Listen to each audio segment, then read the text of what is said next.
That number is wrong, I said quietly during the executive meeting, and 5 men in tailored suits looked at me like I had just interrupted a prayer. The conference room on the 23rd floor overlooked downtown Boston.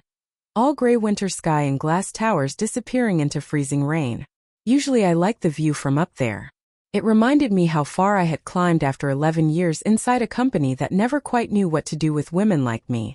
Women who noticed things too early. Women who spoke before executives were emotionally prepared to hear the truth. The projection screen behind the chief executive displayed glowing growth forecasts for the company's new artificial intelligence lending platform. 28% expansion over the next fiscal year. Investor confidence at record highs. Predictive risk exposure classified as low.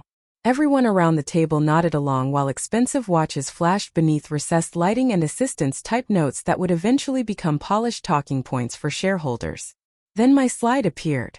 A single variance report buried on page 47. 2.7%. That was all. A tiny number capable of destroying the entire forecast model if anyone bothered tracing where it originated. Natalie, the finance chief said with a tight smile, we already reviewed this anomaly yesterday.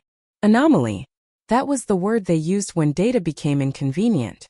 I kept my voice calm. It is not an anomaly. The model is overestimating repayment stability in high-risk regions.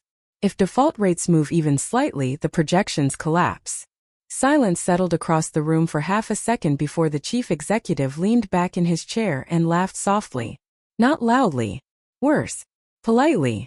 The kind of laugh executives use when they want everyone else to follow their lead. You are looking too narrowly at the data, he said.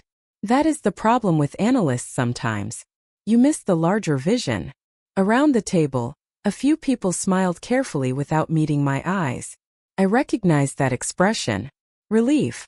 Relief that someone else was being dismissed instead of them.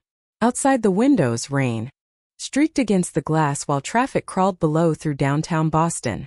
I looked back at the screen and felt the same cold certainty I had felt 3 nights earlier when the numbers first stopped making sense. This was not a rounding error. This was structural. The kind of flaw that eventually drags entire companies underwater, while executives keep smiling during investor calls. The variance compounds after quarter 2, I said. If we present these numbers publicly without disclosure, we are exposing ourselves to material regulatory risk. The room changed after that sentence. Not dramatically, just enough. The finance chief stopped writing notes. One vice president shifted uncomfortably in his seat. The chief executive's smile disappeared completely. There it was. The moment they stopped hearing me as an employee and started hearing me as a threat. Thank you, Natalie. The chief executive interrupted smoothly. We will take your concerns under advisement. Corporate language for stop talking. I closed my laptop slowly while the meeting continued without me. New marketing campaigns. Investor livestream strategy.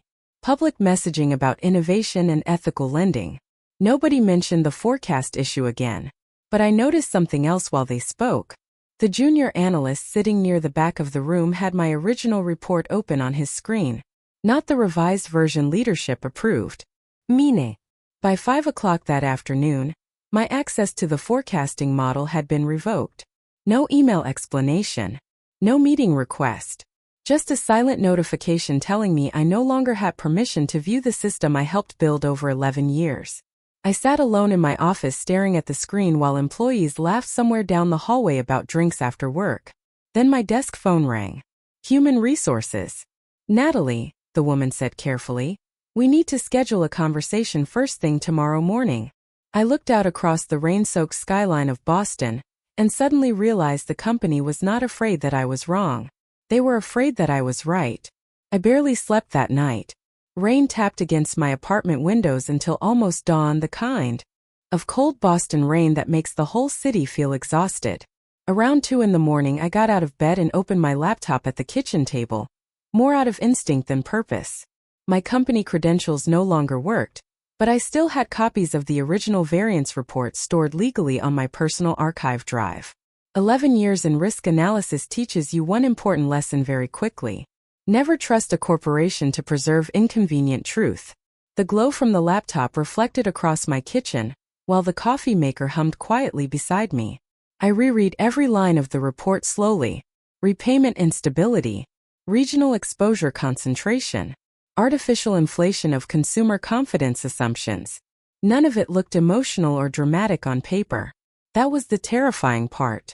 Catastrophic failures rarely announce themselves loudly in advance. Most arrive hidden inside small percentages executives convince themselves are manageable. At 6:30 the next morning, I put on the same charcoal gray blazer I wore during major investor reviews and drove through downtown traffic toward the office. The building lobby smelled like polished marble and expensive coffee beans, exactly the same as it had the day before. That almost made me laugh. Corporations have a strange ability to look perfectly stable, while panic spreads quietly behind conference room doors. Employees hurried past carrying laptops and breakfast sandwiches, while security guards nodded at me automatically. Habit. Nobody had informed them yet. The human resources meeting was scheduled for 7 sharp, in one of the smaller glass rooms near legal compliance. No windows. Neutral walls. Rooms designed to remove emotion from unpleasant conversations. The human resources director greeted me with practiced sympathy already arranged across her face before I even sat down. Beside her sat a man from internal legal, whom I had only seen during compliance investigations. That told me everything immediately. This was not a conversation. This was documentation.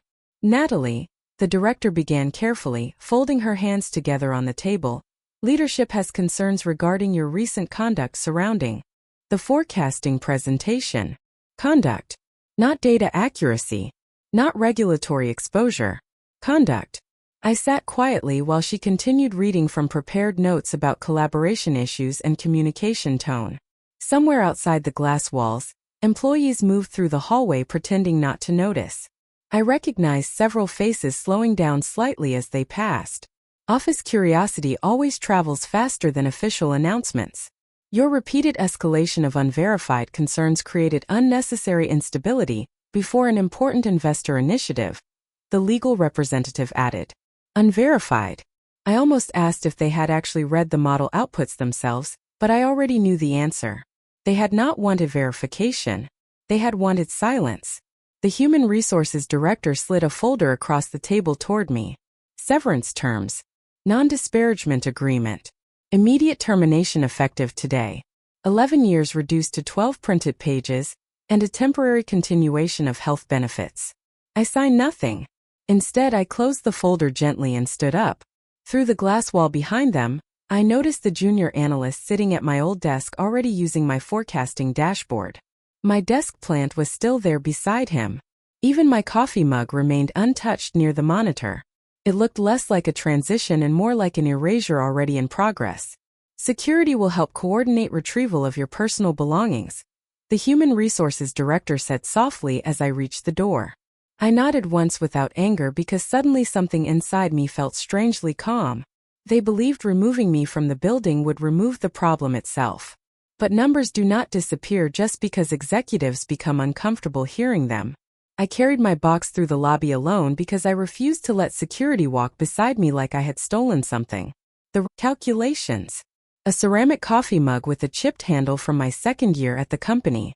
11 years of loyalty reduced to office supplies and personal artifacts nobody else wanted. I placed the box carefully in the backseat of my car and sat behind the steering wheel without starting the engine. Employees streamed in and out of the building carrying umbrellas and laptops, already absorbed in meetings and deadlines that would continue without me by lunchtime. That was always the strangest part of corporate life. Entire careers disappear before noon, and by 3 o'clock someone else is already using your password access. My phone buzzed just as I reached for the ignition. A company-wide email notification had been forwarded to my personal account by someone anonymously. Subject line: Leadership transition within Strategic Risk Division. I stared at the screen while cold air fogged the edges of my windshield. The message praised my years of contribution, before announcing the junior analyst as interim lead on the Artificial Intelligence Lending Forecast Initiative. Interim lead. He was 30 years old and had never once presented before institutional investors without me rewriting his risk summaries the night before. I almost felt sorry for him. Almost. Another message arrived seconds later. This one from a former coworker I trusted. Only 4 words. Check the investor deck. I opened the attachment immediately. 48 slides prepared for the upcoming Livestream launch. Growth projections. Market expansion. Ethical lending promises. Smiling stock images of diverse families holding coffee mugs beside financial charts glowing green. Everything polished to perfection. But halfway through the deck I saw it. My analysis. Not the real version. The clean version leadership forced through after removing every material warning I had documented. Temporary regional instability. Low probability variance. Contained exposure.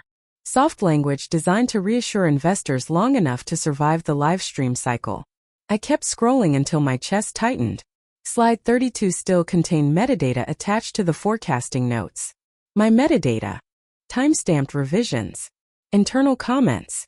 Every suppressed warning still buried beneath the polished presentation, if anyone bothered opening the file history correctly. They had removed my name from the company directory before lunchtime, but they forgot the digital fingerprints attached to 11 years of work. I leaned back against the seat and stared at the rain-streaked building towering above me. Somewhere inside, executives were rehearsing talking points while public relations teams prepared social media clips about transparency and innovation. They believed the danger ended the moment they escorted me out. But corporations built on performance metrics always make the same mistake eventually. They think truth is something that can be edited. My phone buzzed again. Unknown number this time. I answered cautiously. A calm male voice spoke after a brief pause. Natalie, this is Evan Brooks from Sterling Capital. I reviewed the investor deck this morning. I recognized the name immediately. Institutional investor. Major shareholder. Can I ask you one question off the record? He said quietly. I looked back up at the building one last time while traffic hissed across wet Boston streets. Was the original forecast worse than what they are showing us now? I did not answer Evan Brooks immediately. I sat in my car outside the building for several seconds listening to the soft ticking sound of rain cooling against the windshield, while employees continued flooding through the revolving doors behind me. 11 years earlier, I used to walk into that building believing intelligence and hard work protected people. By 44, I understood corporations protect narratives first. Truth only matters when it is profitable. The original forecast identified material instability. I finally said carefully into the phone. Beyond that, I cannot discuss internal documents. Silence settled on the line for a moment. Then Evan spoke more quietly. That is all I needed to know. The call ended without another word. I drove home through slow downtown traffic while financial radio murmured softly through the speakers about the company's upcoming Livestream launch later that week. Analysts sounded optimistic. Investors sounded excited. Public relations articles described the artificial intelligence lending platform as the future of ethical financial growth. Listening to it felt surreal. Like watching people celebrate inside a building you already know has cracks in the foundation. By the time I reached my apartment, 3 more unknown numbers had appeared on my phone. Recruiters. Investors. One journalist from a financial newsletter I ignored completely. Information spreads quickly inside industries built on risk, especially when someone disappears right before a major investor event. I changed into sweatpants, made coffee, and opened the investor deck again at my kitchen table. The cleaned version looked polished enough to survive surface-level scrutiny. That was the danger. Executives rarely lie directly anymore. They soften, reframe, delay, replace dangerous words with optimistic ones until risk sounds temporary instead of catastrophic. My phone buzzed again just after 7 that evening. This time the number belonged to someone inside the company, the junior analyst. I almost did not answer. Natalie, he said nervously the moment I picked up. I could hear office noise behind him and the muffled sound of people talking fast. I know I should not be calling you. I stayed silent. They are using your original framework for the Livestream model, he continued quickly. But the revised assumptions are not holding under live simulation. I closed my eyes briefly. Of course they were not. The entire forecast depended on suppressing the exact instability patterns I had flagged. Did you tell them? I asked calmly. He laughed once under his breath, but there was no humor in it. The chief executive said the market only needs confidence until next quarter. There it was. The real strategy. Survive the live stream. Stabilize investor perception. Delay consequences long enough for the numbers to become someone else's problem later. Outside my apartment windows, Boston traffic reflected red and white against wet streets while cold wind rattled the glass slightly. I remembered all the nights I stayed late fixing compliance exposure before. Executives even realized they were vulnerable. Not because anyone asked me to, because I believed protecting the company mattered. The junior analyst lowered his voice. Natalie, there is something else. Papers shuffled faintly in the background. They removed your name from every internal draft except one version tied to the live dashboard integration. I sat very still. What version? Another pause. The version connected directly to the investor livestream system. Suddenly the apartment felt quieter than before. Somewhere downtown, executives were rehearsing confidence in front of cameras, while public relations teams prepared polished talking points about innovation and trust. But buried beneath all of it, the real data was still alive inside the system itself. And systems do not care about corporate narratives. The live stream was scheduled for Friday at noon Eastern Time, and by Thursday night the entire financial media cycle had already begun orbiting around it. Every business podcast, investor newsletter, and fintech blog described the launch as transformative, revolutionary artificial intelligence, ethical expansion, smarter lending for underserved communities. The company knew exactly how to package optimism for public consumption. That was why they had survived so long. Not because leadership understood risk better than anyone else, but because they understood presentation better. I sat alone at my kitchen table that evening watching promotional clips autoplay across LinkedIn, while cold coffee sat untouched beside my laptop. The chief executive smiled confidently in every interview. The finance chief talked about responsible scaling models, with the smooth calmness of someone who had never stayed awake all night trying to prevent a compliance disaster. Meanwhile, buried inside the system architecture, the real forecasting model still carried the instability patterns they thought they had silenced by removing me. Around 9:30 my phone buzzed again. This time it was Evan Brooks from Sterling Capital. "I have one request," he said immediately after I answered. "I want to understand something before tomorrow." His voice sounded careful now, measured in the way experienced investors become when instinct starts warning them before evidence fully catches up. Why would a company terminate the senior analyst responsible for the core risk model 48 hours before a major investor launch? I stared out my apartment window toward the blurred lights of Boston glowing through freezing mist. Somewhere downtown, executives were probably still rehearsing talking points under studio lighting, while junior staff members triple-checked camera feeds and investor chat systems. "You already know the answer," I said quietly. Silence settled between us for several seconds. Then Evan exhaled slowly. Because she said something they did not want investors hearing. I did not confirm it directly.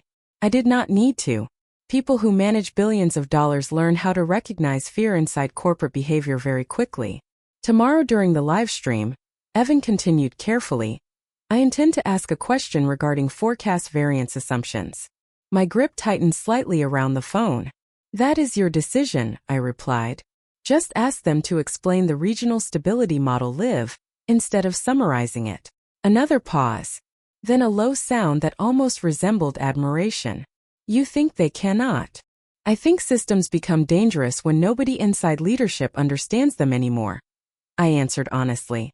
After the call ended, I reopened the archived version of my original report one final time. The numbers had not changed. They never do simply because executives become uncomfortable. Default instability, exposure concentration, compounding variance acceleration after quarter two. Cold mathematical truths hidden beneath polished branding campaigns. Around midnight, another anonymous message appeared in my inbox from someone still inside the company. A screenshot from the live stream rehearsal room. The chief executive standing beneath bright studio lights beside a massive digital dashboard, displaying live performance metrics connected directly to the forecasting system. My system. My original architecture. My eyes moved immediately toward the lower right corner of the image where one small setting remained. Visible on the control panel. Auto-sync enabled. I sat perfectly still after reading those words, because suddenly I understood something terrifying. They believed they were presenting a controlled narrative tomorrow. But the live stream was still connected to the live underlying model itself. And live systems eventually tell the truth whether executives are prepared for it or not. Friday morning arrived gray and bitterly cold. Boston looked washed out beneath low winter clouds while financial news stations played clips from the upcoming live stream on giant screens inside coffee shops and airport terminals across the city. By 10:30, the company's stock had already climbed 3% purely from anticipation. Optimism always moves faster than caution in financial markets. I sat at my kitchen table wearing an Old Navy sweater instead of the tailored blazers I used to wear for investor reviews. My laptop rested open beside untouched toast, while the live stream countdown page glowed quietly across the screen. 11 years inside corporate finance had taught me how these events worked behind the scenes. The smiles were rehearsed. The confidence was rehearsed. Even the pauses between answers were practiced until uncertainty disappeared from the performance completely. But systems were different from people. Systems did not rehearse. At 11:45, the live stream feed finally activated. Bright studio lights illuminated the executive conference stage downtown, while upbeat music played softly beneath polished branding graphics about innovation and trust. The chief executive stood at center stage smiling with the relaxed confidence of a man who believed narrative mattered more than mathematics. Beside him stood the finance chief holding a tablet with talking points already prepared. Behind them, the giant live dashboard pulsed softly in shades of blue and white displaying growth projections connected directly to the forecasting model. My forecasting model. Thousands of viewers had already joined the stream before noon. Investors, financial journalists, analysts, employees watching from break rooms and airport lounges across the country.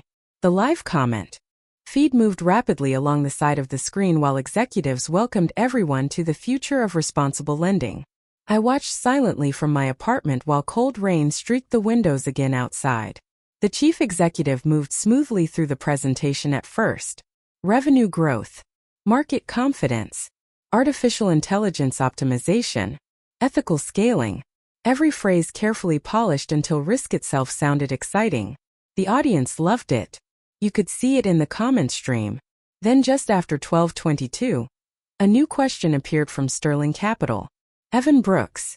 Can leadership explain why regional repayment stability assumptions changed by 2.7% between internal and investor forecast drafts? The room shifted immediately. Not dramatically at first. Just enough for someone like me to notice. The finance chief looked sideways too quickly. The chief executive smiled, but it tightened slightly around the eyes. Minor variance adjustments occur routinely during forecasting refinement, he answered calmly. Our confidence in the model remains extremely strong. But the dashboard behind him had already begun refreshing automatically. I saw it before they did. Live synchronization pulling current risk exposure directly from the active forecasting architecture. The same architecture they never fully disconnected from my original model framework. Numbers flickered briefly on the lower projection panel. Repayment confidence percentages dipped. Exposure ratios recalculated in real time. The chief executive kept speaking without noticing while viewers in the livestream comments began reacting almost instantly. Why did the growth metric just change? Those numbers dropped. Refresh error? I leaned closer toward the screen without realizing it. Behind the executives, the dashboard continued updating itself silently, mathematically, honestly. Then the regional forecast chart recalculated completely.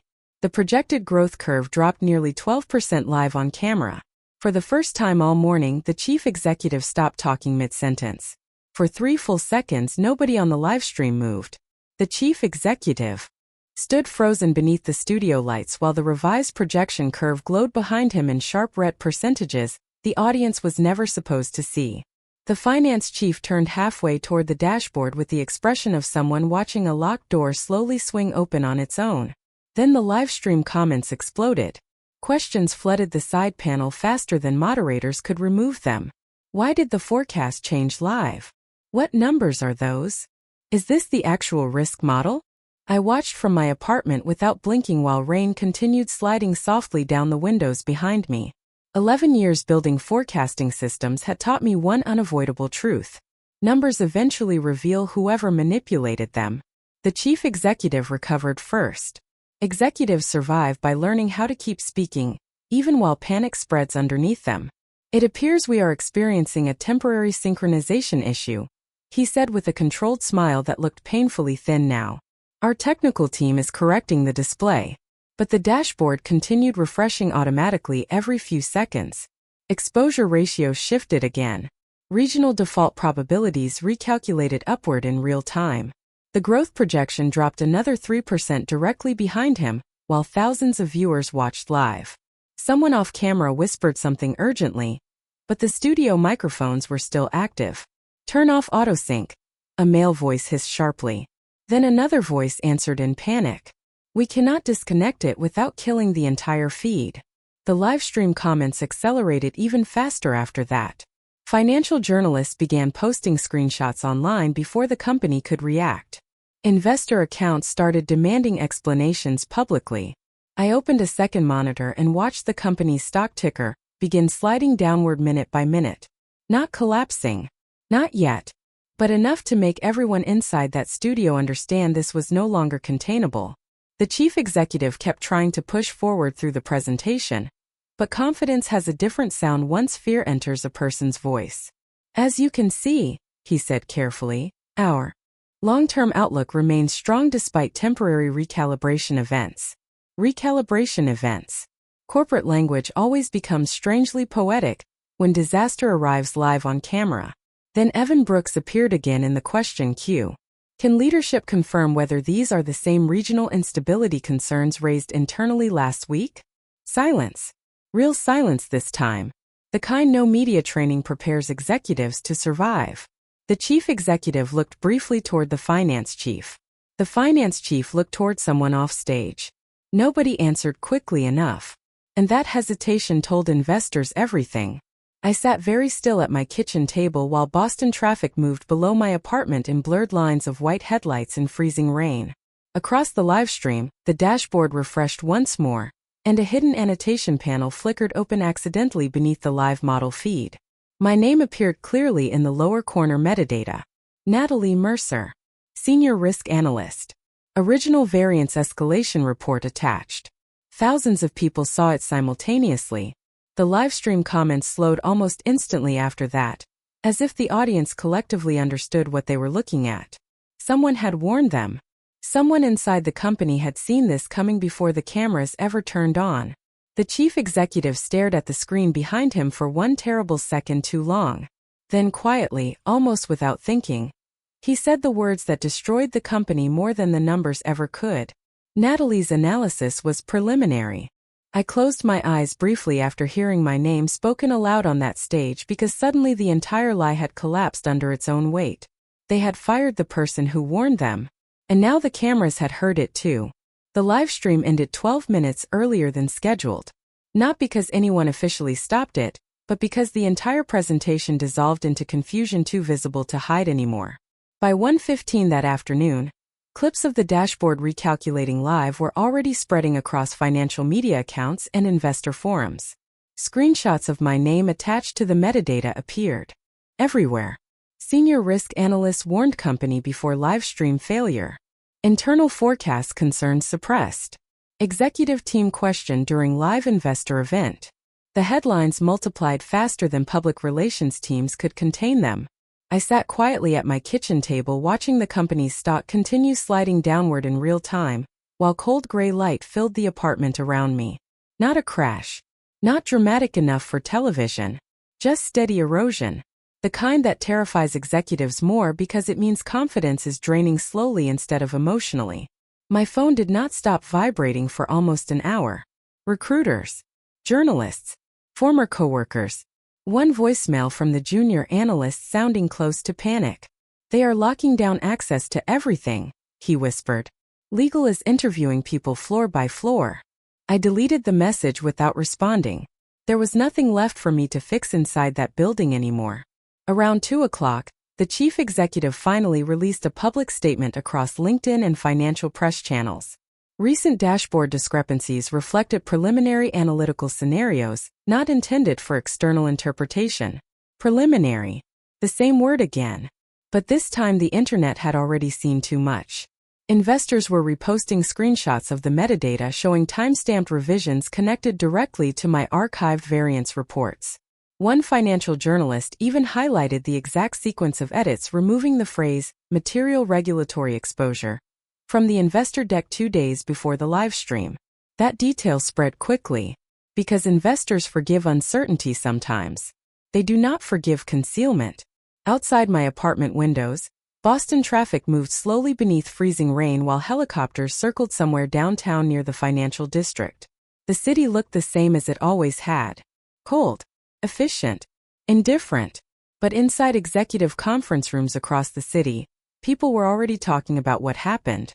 Not the dashboard error itself. The woman who warned them before it happened. My inbox filled with meeting requests from competing firms before sunset. Risk management companies, compliance groups, financial oversight consultancies. One message came from a global investment firm offering a confidential discussion regarding a senior integrity position. Integrity.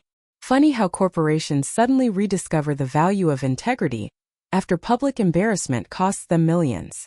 Just after 6 that evening, another message appeared at the top of my inbox. This one from the chief executive directly. No assistance. No legal department copied. Subject line. Natalie, we need to talk. I stared at the screen for several seconds before opening it. The message was short. I would appreciate the opportunity to meet privately. There are misunderstandings we need to resolve. Misunderstandings. 11 years inside corporate leadership had taught me executives use softer language as consequences grow larger. First it was anomaly, then preliminary, then misunderstanding. I closed the email without answering immediately and walked toward the apartment window overlooking the wet Boston skyline. Somewhere downtown, public relations teams were probably still trying to calculate how much damage one honest analyst could cause after being ignored for too long. But deep down, I think the chief executive finally understood the truth now. The live stream did not expose a technical error. It exposed what happens when leadership becomes more afraid of honesty than risk itself. The chief executive arrived at my apartment building 3 days later just after sunset. Boston was buried beneath freezing rain again, and the sidewalks outside glowed silver under streetlights while people hurried home with their coats pulled tight against the wind. I almost did not let him upstairs. But after 11 years of watching executives hide behind conference rooms and legal departments, part of me wanted to see what honesty looked like on someone like him once the cameras disappeared. When I opened the apartment door, he looked older than he had during the live stream. Not dramatically, just diminished somehow. The confidence was still there around the edges, but thinner now, stretched tight over exhaustion and public humiliation. He stepped inside quietly and glanced around my apartment as if trying to understand how someone who spent so many years protecting the company could live so simply. No luxury pentose. No dramatic signs of wealth. Just bookshelves, rain against the windows, and a half-finished cup of coffee cooling beside my laptop. "Thank you for seeing me," he said carefully. I nodded once but did not invite him to sit immediately. For a few seconds neither of us spoke. The silence felt strangely familiar. Like the conference rooms where I used to warn leadership about risks nobody wanted acknowledged. Finally he exhaled slowly and loosened his coat. "The board is opening an internal review," he admitted. "Investors are threatening legal action. The finance chief resigned this morning." I looked toward the rain sliding down the windows behind him. Somewhere downtown, the company's public relations team was probably still trying to control headlines that had already escaped them completely. "I warned all of you," I said quietly. He lowered his eyes for a moment before nodding. "You did." There it was. The sentence I had waited years to hear from leadership. Not praise. Not apology. Just acknowledgement of reality. Strange how powerful honesty becomes after people spend so long avoiding it. He finally sat down across from me at the kitchen table where I had spent countless nights reviewing forecasts no one else bothered understanding deeply enough. "Natalie," he said carefully, "the company wants to offer you a senior executive position if you are willing to come back and help stabilize the situation." I almost smiled then. Not because the offer tempted me, but because I suddenly understood something with complete clarity. They still believed this was about titles, compensation, damage control. They still thought loyalty could be negotiated after trust had already been sacrificed for public optics. I walked toward the window slowly while headlights blurred across the wet Boston streets below. 11 years earlier, I would have accepted immediately. I would have worked myself sick trying to repair the same company that erased me the moment my honesty became inconvenient. But somewhere between the human resources meeting and the Livestream collapse, something inside me changed permanently. "No," I said softly. He looked genuinely surprised by how calm my answer sounded. "You are turning down a chance to rebuild everything," he said. I shook my head slowly. "No, Iraplia. I am finally choosing not to carry something that was never mine to save alone." The apartment grew quiet except for rain tapping gently against the windows. Then I walked back toward the kitchen table and closed the laptop, still displaying headlines about the Livestream disaster. Earlier that afternoon, I had accepted an offer from a global risk integrity firm based in New York. Smaller company, less glamorous, but their chief executive asked me only one thing during our conversation. "Will you tell us the truth even when we do not want to hear it?" I said yes immediately. The chief executive sitting across from me now stared silently at the dark laptop screen for several seconds before standing to leave. At the door he paused one final time. "I really believed removing you would make the problem disappear," he admitted quietly. I looked at him carefully then. Not with anger anymore. Just recognition. Because corporations built on image eventually forget the difference between controlling perception and understanding reality. "That was the problem," I said gently. "You stopped listening to the people who actually understood the numbers." After he left, I stood alone beside the window watching rain fall across the Boston skyline while traffic moved endlessly below. The city looked exactly the same as it had the morning they fired me. Cold, restless, indifferent. But I was different now. For years I believed my value depended on how useful I was to people above me. How many crises I could quietly fix before anyone noticed. But the Livestream taught me something no promotion ever had. Truth does not become less dangerous because powerful people ignore it. And women like me are not difficult simply because we refuse to stay silent when the numbers stop making sense. They fired me because I saw the risk too early. They exposed themselves because they chose comfort over honesty. And in the end, the system told the truth even after they tried to erase the person who built it.